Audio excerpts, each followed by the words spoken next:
সুনীলের হাতে পায়ে ধরে বলেছিলাম, আমাকে ছেড়ে দাও।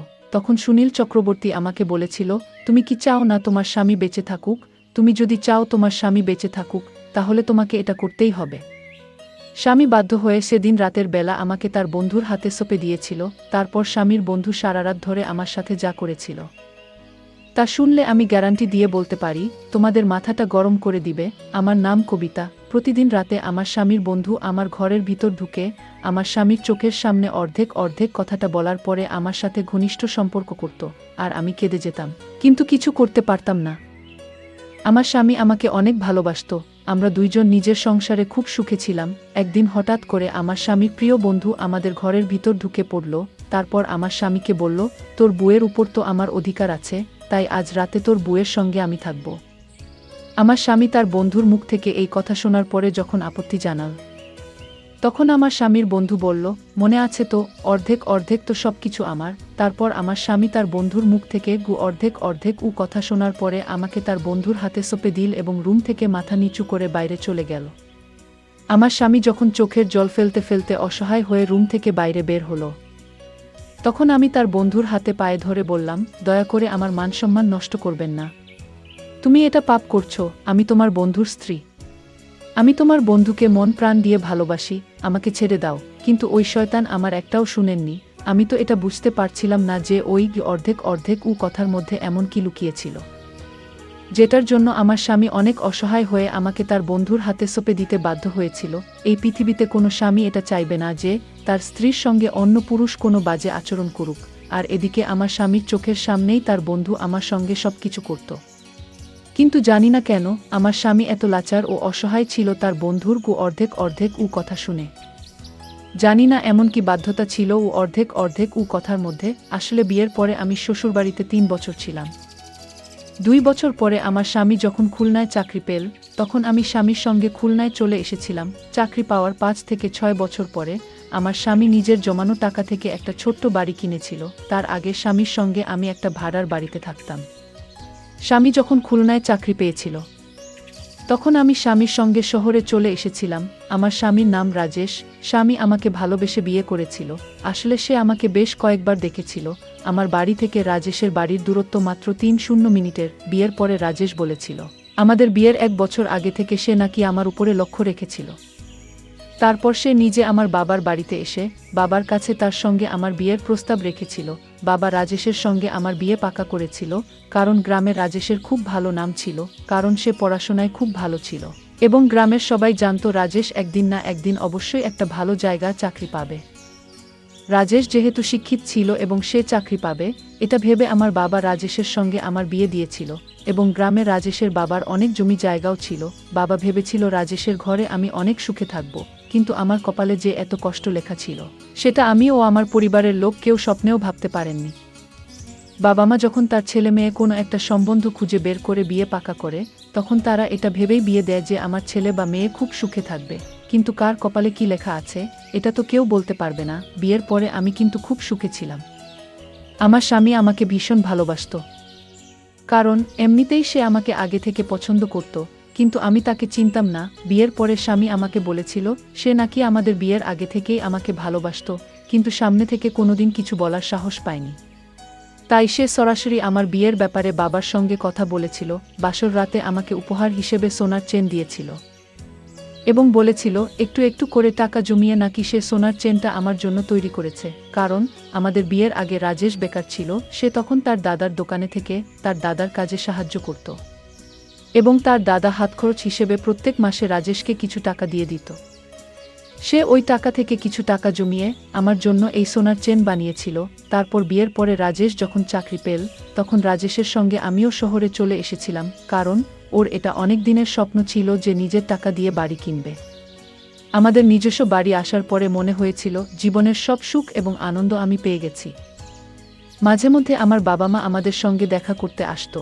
আমার বাবা তো এটা ভেবে খুশি ছিল যে আমার বিয়ে রাজেশের সঙ্গে দিয়ে একদম ঠিক করেছে, যার জন্য আজ আমি এত সুখে আছি। কিন্তু আমার জীবনে খারাপ অধ্যায় তো সেই দিনই শুরু হয়ে গেছিল, যেদিন আমার স্বামীর বন্ধু হঠাৎ করে আমাদের বাড়িতে ঢুকে পড়েছিল। সেদিন আমি রাজেশ পছন্দের তরকারি রান্না করেছিলাম। সেদিন দুপুরবেলা আমি ওর স্বামী দুজনে একসঙ্গে বসে খাবার খাচ্ছিলাম এবং আমরা খুবই খুশি ছিলাম। তখন হঠাৎ করে আমাদের বাড়ির বেল বেজে উঠল। রাজেশ তখন আমার মুখের দিকে চেয়ে বলল, এই দুপুরবেলা আমাদের বাড়িকে এসেছে। সেদিন রাজেশের ছুটির দিন ছিল। সেদিন সারাদিন স্বামী আমার সঙ্গেই ছিল। আসলে ছুটির দিনে স্বামী আমার অনেক কাজে সাহায্য করে দিত। তারপর বাড়ির বেল বাজার পরে আমি যখন দরজা খুলতে গেলাম, তখন তাকে চিনতে না পেরে যখন স্বামীকে ডাক দিলাম, তখন স্বামী এসে তাকে দেখামাত্র এত বেশি ঘাবড়ে গেল যে তার মুখ দিয়ে কথা বের হচ্ছিল না। কিছুক্ষণ পরে দরজার ওপারে দাঁড়িয়ে থাকা ছেলেটি যখন আমার স্বামীর দিকে মুচকি হেসে এসে বলল, কি ব্যাপার বন্ধু? আমাকে দেখে তুমি অনেক বেশি ভয় পেয়ে গেলে? আমাকে বাড়ির ভিতরে ডাকবে না? এইভাবে দরজার সামনে দাঁড়িয়ে দাঁড়িয়ে আমার দিকে তাকিয়ে কি লাভ? তোমার বাড়ি মানেই তো আমার বাড়ি, তাই আমাকে বাড়ির ভিতরে আসতে দাও। ওই কথাটা বলা মাত্রই ছেলেটি আমাদের অনুমতি ছাড়াই বাড়ির ভিতরে প্রবেশ করল। আমি তখন স্বামীর মুখের দিকে হাঁ করে আশ্চর্য হয়ে তাকিয়েছিলাম, কারণ আলগা মানুষ কিভাবে আমার স্বামীর চোখের সামনে আমাদের বাড়িতে প্রবেশ করতে পারে। আমি তখন রেগে গিয়ে স্বামীকে বললাম, এই ছেলেটা কে? আর তার সাহস কি করে হলো আমাদের বাড়ির ভেতরে এভাবে প্রবেশ করার? তুমি তাকে কিছু বললে না কেন? রাজেশ বলল, এটা আমার ছোটবেলার বন্ধু, এর নাম হচ্ছে সুনীল চক্রবর্তী। ছেলেটি বাড়ির ভিতরে ঢুকে আমাদের কোনো কিছু না বলেই একটা ঘরের মধ্যে নিজের জিনিসপাতি ভরে দিয়ে স্বামীকে বলল, আমার প্রিয় বন্ধু, আজকে থেকে এই রুমটা হচ্ছে আমার। আমার স্বামীর বন্ধুর অসভ্যতা দেখে আমি স্বামীকে বললাম, তোমার বন্ধুকে এত বেশি আশকারা দিচ্ছে কেন? আমার বন্ধু তো এমন ব্যবহার করছে, মনে হচ্ছে যেন এই বাড়িটা তোমার নয়, তোমার বন্ধুর। আর তুমি এইভাবে তাকে কিছু না বলে চুপচাপ ভূতের মতো দাঁড়িয়ে আছো কেন বলো? তখন সে বলল, তুমি চিন্তা করো না, ও কিছুদিন পরেই আমার এখান থেকে চলে যাবে। আমার বন্ধুর একটু অভ্যাস আছে আমার সব জিনিসের উপরে দখল আন্দাজি করা। সে ছোটবেলা থেকেই আমার প্রত্যেকটা জিনিসের উপরে নিজের অধিকার দেখায়। আসলে ছোটবেলা থেকে আমি তাকে নিজের ভাইয়ের মতো ভালোবাসতাম, কারণ আমার মতো তারও বাবা মা অনেক আগেই মারা গেছিল। তাই আমি তাকে নিজের ভাইয়ের মতোই অনেক ভালোবাসতাম। স্বামীর বন্ধুর ব্যবহার দেখে আমাদের তো দুপুরের খাবার দাবার উঠে গিয়েছিল। তারপর আমার স্বামীর বন্ধু ঘরের ভেতরে নিজের জিনিসপাতি রাখার পরে আমাদের কিছু না বলে আমার স্বামীর চেয়ারে বসে স্বামীর প্লেটের খাবারটা নিয়ে খেতে শুরু করে। তখন আমি রাগে স্বামীর বন্ধুকে বললাম, এই প্লেটটা তো আমার স্বামীর, তোমাকে আমি অন্য প্লেটে খাবার দিচ্ছি। আমার স্বামীর বন্ধু বলল, না না, প্লেট আলাদা করার কোনো দরকার নেই, আমরা সবকিছু অর্ধেক অর্ধেক ভাগ করে নেব। তাই এই প্লেটের খাবারটাও আমরা অর্ধেক অর্ধেক খেয়ে নিতে পারবো।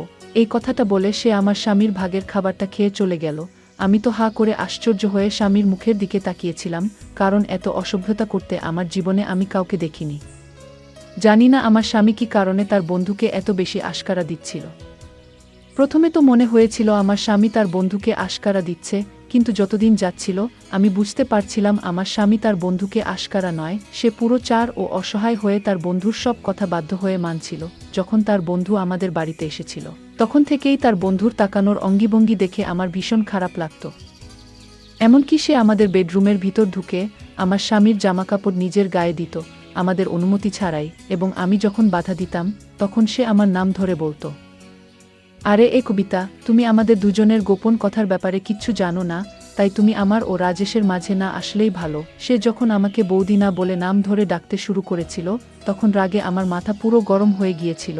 ওই সময় আমার বউ আমার পাশে দাঁড়িয়েছিল, এবং সে যখন তার বন্ধুকে আমার নাম ধরে ডাকতে দেখল, তখন বর সুনীল চক্রবর্তীকে বলল, তোর সাহস কি করে হলো তোর বৌদির নাম ধরে ডাকার? ওকে কবিতা নয়, বৌদি বলে ডাকবি, না হলে আমার থেকে খারাপ আর কেউ হবে না। আমার স্বামীর বন্ধু তখন স্বামীর কাছে তার কানের কাছে গিয়ে আস্তে করে বলল, মনে আছে তো, অর্ধেক অর্ধেক। সে যখন আস্তে করে আমার স্বামীকে অর্ধেক অর্ধেক কথা বলেছিল, তখন আমি শুনতে পেয়েছিলাম, এবং না পেরে স্বামীকে পার্সোনালভাবে জিজ্ঞেস করেছিলাম, তোমার বন্ধু প্রত্যেকটা কথায় অর্ধেক অর্ধেক কেন বলে? এমনকি খাবার দাবার, জামাকাপড়, প্রত্যেকটা জিনিসের উপরে অর্ধেক অর্ধেক বলে দাবি করত, এবং তোমার প্রত্যেকটা জিনিস তোমার অনুমতি ছাড়াই সে ব্যবহার করত। স্বামী তখন আমাকে সব সত্যি কথা বলেছিল। আসলে ছোটবেলায় সুনীলের সঙ্গে আমার স্বামী খুব ভালো বন্ধুত্ব ছিল, এবং তারা দুজনে ওই গ্রামের একজন গুরুজিকে খুবই মানত। এমনকি আমার স্বামী গুরুজির সামনে শপথ দিয়েছিল যে নিজের সুখ দুঃখ ভালো মন্দ সবকিছু নাকি তার বন্ধু সুনীলের সঙ্গে ভাগ করে নেবে। এবং সুনীল চক্রবর্তী ছোটবেলার সেই শপথ আমার স্বামীকে মনে করিয়ে তার কাছ থেকে সবকিছু আদায় করত, কারণ সুনীল চক্রবর্তী গরিব ঘরের ছেলে ছিল। এমনকি সে এখনও কোনো চাকরি বাকরি পায়নি, এখনও সে বেকার হয়ে এদিক সেদিক ঘুরে বেড়ায় বলে ভেবেছিল যখন বড় চাকরি পাবে তখন সে শহরে চলে আসবে এবং শহরে আসার পরে সুনীল চক্রবর্তী তার পেছন ছেড়ে দেবে, কিন্তু ছোট থেকে এখন পর্যন্ত সে আমার স্বামীকে প্রত্যেকটা কথায় গুরুজির কাছে নেওয়া পথের কথা মনে করিয়ে দিত, তার কাছে টাকা আদায় করে। আমার স্বামী তো স্বপ্নেও ভাবতে পারেনি যে ছোটবেলাকার পথের কথা মনে করিয়ে তার বন্ধু এইভাবে হুমকি দিয়ে তার কাছে থেকে সবকিছু আদায় করবে। আসলে আমার স্বামী যখন তার বন্ধুর কোনো আদেশ মানতে রাজি হতো না, তখন সুনীল চক্রবর্তী গুরুজির ছবি বের করে স্বামীর চোখের সামনে রেখে দিত এবং এটা বলে ভয় দেখাতো যে সে যদি গুরুজির সামনে দেওয়া শপথ ভঙ্গ করে তাহলে তার সবকিছু নষ্ট হয়ে যাবে, তার ক্যারিয়ার নষ্ট হয়ে যাবে। গুরুজির কথা মনে করে আমার স্বামী বাধ্য হয়ে তার বন্ধু যা চাইতো তাই দিয়ে দিতে হতো। এই কথা শোনার পর পুরো শরীর থরথর করে কাঁপছিল, কারণ আমি দুপুরবেলায় আমার ঘরে বিছানায় শুয়েছিলাম। তখন মনে হলো কে যেন আমার রুমে ঢুকছে এবং আমার পায়ের কাছে বসে আছে। ভেবেছিলাম বর বাড়িতে এসে হয়তো আমাকে ঘুমন্ত অবস্থায় দেখে আমার স্বামী একটু স্নেহ করছে, কিন্তু চোখ খুলতে ভয়ে আমার প্রাণ বেরিয়ে যাওয়ার মতো অবস্থা হয়েছিল, কারণ আমার স্বামীর বন্ধু আমাদের ঘরের ভিতরে ঢুকে আমার পাশে বসেছিল। আমি তখন ভয়ে বিছানা থেকে উঠে তাকে ধাক্কা দিয়ে দূরে সরিয়ে বললাম, তোমার সাহস কি করে হলো? আমার রুমে তুমি এসেছো, যাও, বেরিয়ে যাও আমার ঘর থেকে। সে তখন হাসতে হাসতে আমার মুখের অনেক কাছে এসে ফিসফিস করে বলল, অর্ধেক অর্ধেক ওই উ অর্ধেক অর্ধেক উ কথাটা বলেই সে আমার রুম থেকে হাসতে হাসতে বেরিয়ে চলে গেল। সেদিন স্বামীর অফিস থেকে বাড়ি আসার আগে পর্যন্ত আমি আমার ঘরের ভেতরে দরজাটা লক করে দিয়ে বিছানাতে বসে কাঁদছিলাম, কারণ যেদিন থেকে আমার স্বামীর বন্ধু আমাদের বাড়িতে এসেছিল সেদিন থেকে আমাদের জীবনের দুঃখকষ্ট শুরু হয়ে গেছিল। আমি স্বামীকে অনেকবার বলেছিলাম যে এইসব কুসংস্কার যাতে বিশ্বাস না করে, কিন্তু আমার স্বামীর মনে ভয় ছিল যদি সে গুরুজির সামনে দেওয়া শপথের অপমান করে তাহলে হয়তো তার সবকিছু শেষ হয়ে যাবে। এই বয়সে তার বন্ধুর সব আবদার পূরণ করত। সেদিন যখন আমার বর বাড়ি ফিরে এলো, তখন হঠাৎ করে সে বাড়িতে ঢোকা মাত্রই এমনভাবে মুখ থুবড়ে পড়ে গেল যে তার মাথা মেঝেতে লেগে ফেটে গিয়েছিল। ওই সময় আমি রুমের মধ্যে ছিলাম। স্বামীর অনেক জোরে চিৎকারের আওয়াজ শুনতে পেয়ে আমি তাড়াতাড়ি রুম থেকে বেরিয়ে গিয়েছিলাম। ওই সময় সুনীল চক্রবর্তী নিজের রুম থেকে বেরিয়ে এসে আমার স্বামীকে দেখে বলল, এই সর্বনাশ হয়ে গেছে, রাজেশকে তো তাড়াতাড়ি ডাক্তারের কাছে নিয়ে যেতে হবে, কারণ তার মাথা ফেটে গিয়ে অনেক আঘাত লেগেছিল। তাই বাধ্য হয়ে আমার স্বামীকে সুনীলের সঙ্গে করে ডাক্তারের কাছে নিয়ে যেতে হয়েছিল। ডাক্তার দেখানোর পরে আমি যখন স্বামীকে নিয়ে বাড়ি ফিরে এলাম, তখন স্বামী বাড়ি ফিরে এসে অনেক মন খারাপ করে বলল, জানি না এই কিছুদিন থেকে আমার সঙ্গে কেন এরকম হচ্ছে। তখন তার বন্ধু সুনীল চক্রবর্তী আমার স্বামীর কাছে এসে বলল, রাজেশ, আমি জানি তোর সঙ্গে কেন এরকম হচ্ছে, কারণ তুমি গুরুদেবের দেওয়া আদেশের অপমান করেছিস। এই কথা শুনে আমার স্বামী তো ভয় পেয়ে অনেক বেশি ঘাবড়ে গিয়েছিল। আমি তখন রেগে সুনীল চক্রবর্তীকে আমাদের রুম থেকে বাইরে চলে যেতে বলেছিলাম, কারণ আমি বুঝতে পেরেছিলাম সে সবসময় গুরুদেবের কথা বলে আমার স্বামীকে ভয় দেখাতো এবং নিজের আবদারগুলো পূরণ করত।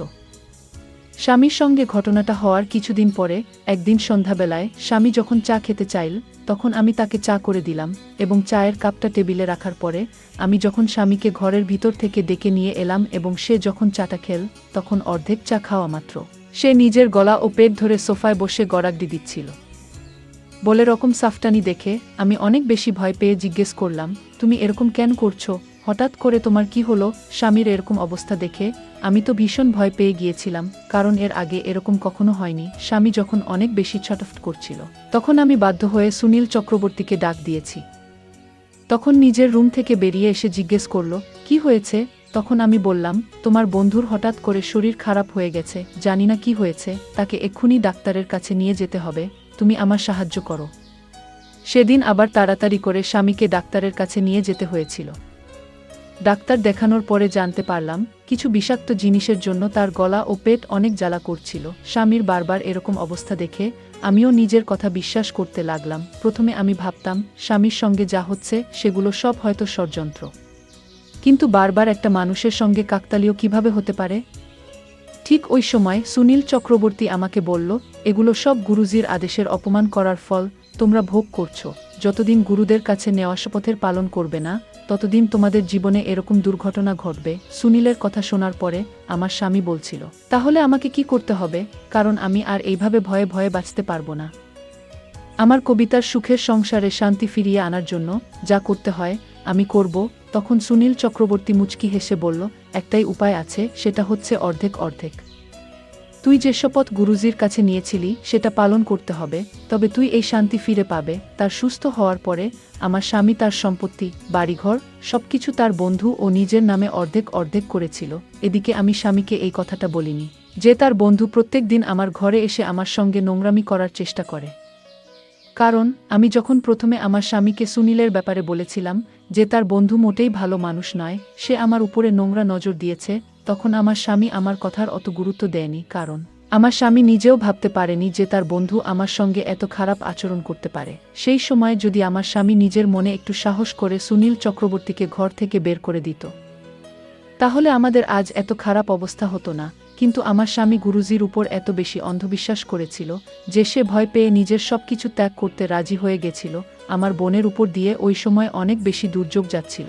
ওই জন্য আমি আর সাহস করে এটা বলতে পারি না যে সুনীল চক্রবর্তী যখন সুযোগ পায় আমার ঘরে এসে আমার সঙ্গে নোংরামি করার চেষ্টা করে।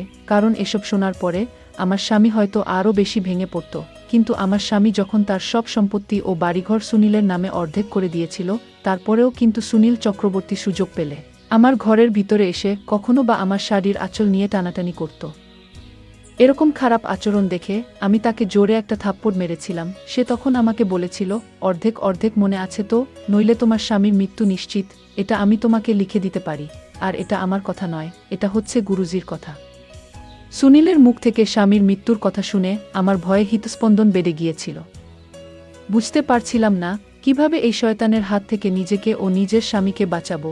কারণ সুনীল চক্রবর্তী তো আমার স্বামীর সব সম্পত্তি অর্ধেক পেয়ে গেছিল, শুধু আমি বাকি ছিলাম। সুনীল চক্রবর্তীকে সবকিছু অর্ধেক দিয়ে দেওয়ার পরেও আমার স্বামীর উপর থেকে দুর্যোগ কাটেনি। তারপরেও আমার স্বামীর সঙ্গে কিছু না কিছু দুর্ঘটনা ঘটত। তখন আমার স্বামী সুনীল চক্রবর্তীকে বলল, আমি তো গুরুজির আদেশ মতো তোকে আমার সবকিছু অর্ধেক দিয়ে দিয়েছি, তারপরেও কেন আমার ক্ষতি হচ্ছে? সুনীল চক্রবর্তী তখন আমার দিকে তাকিয়ে বলল, বন্ধু, তুই এখনো সবকিছু ভাগ করিসনি। সবকিছু অর্ধেক মানে হচ্ছে সবকিছু, কিন্তু তোর বুকে তো এখনো ভাগ করিসনি। তোর বুকেও ভাগ করে আমাকে অর্ধেক দিতে হবে, তবে তোর উপর থেকে দুর্যোগ কাটবে। আমি তখন সুনীলের হাতে পায়ে ধরে বলেছিলাম, আমার সাথে এমনটা করো না। তখন সুনীল চক্রবর্তী আমাকে বলেছিল, তুমি কি চাও না তোমার স্বামী বেঁচে থাকুক? তুমি যদি চাও তোমার স্বামী বেঁচে থাকে, তাহলে তোমাকে এটা করতেই হবে। স্বামী বাধ্য হয়ে সেদিন রাতের বেলা আমাকে তার বন্ধুর হাতে সঁপে দিয়েছিল, কিন্তু সেই রাতে সে আমার মানসম্মান কেড়ে নিয়েছিল। পরদিন সুনীল তার বুকে ফোন করে বলল, আমি রাজেশের সব অর্ধেক পেয়ে গেছি। তার সম্পত্তির দলিল অর্ধেক আমার নামে দিয়েছে। জানো বউ, এগুলো আমার সব ষড়যন্ত্র। আসলে এখানে গুরুজির কোনো হাত নেই। এই কথা আমার স্বামী শুনে ফেল। তারপর সুনীলকে ইচ্ছামতো পেটালো, তুই আমার সব কেড়ে নিয়েছিস। তুই আমার বন্ধু হয়ে শত্রুর মতো আচরণ করেছিস। আমি আজ তোকে মেরে ফেলব। সুনীল তখন আমার স্বামীর পা ধরে ক্ষমা চাইল, কিন্তু আমরা তাকে ক্ষমা করলাম না। ওই শয়তানকে আমরা পুলিশে ধরিয়ে দিলাম। বন্ধুরা, তোমাদের জন্য খুব কষ্ট করে গল্প তৈরি করি। যদি আমার গল্পগুলো তোমাদের ভালো লাগে, তাহলে ভিডিওতে একটি লাইক করে দিও। আর এরকম মজার মজার গল্প পেতে আমাদের চ্যানেলটি সাবস্ক্রাইব করে পাশে থাকবেন। ধন্যবাদ।